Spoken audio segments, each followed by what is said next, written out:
Hello guys, it's been 1 year, 9 months and 9 days mula nung na-stroke si husband at it's already running to 10 months na nag-practice siyang nagtumayo at maghumakbang kasi nga bedridden siya ng almost 11 months. Pero yung pang 11 months, pwede ko na siyang paupuin sa wheelchair. Yung binubuhat ko siya, pinapaupo ko siya sa wheelchair noon.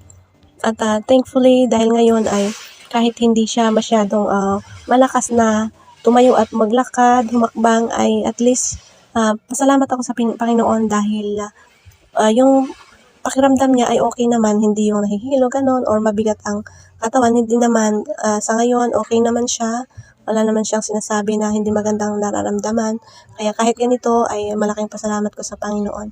Alam niyo ba yung isang bagay tungkol sa kanya nung hindi siya na-stroke? Masipag po siya, hindi man pang-opisina yung kanyang trabaho dahil manual labor ang kanyang trabaho, pero masipag po siya noong hindi siya na-stroke. Pag tinitingnan mo siya noon, hindi mo masasabing na ma-stroke ang isang tulad niya na ang lakas-lakas at saka yung bang kahit pa umuulan, nagmomotor siya, pumupunta siya sa baryo, dinadala niya yung sasakyan kahit sa may putik-putik, yung ganun ay yung malakas ang loob ba.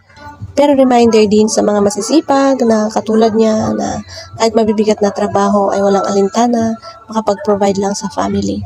Tama yun na mag-provide sa family pero bigyan din ng time ang katawan na magpahinga at kung may nararamdaman huwag baliwalain. Ganun po. Thank you for watching. God bless everyone.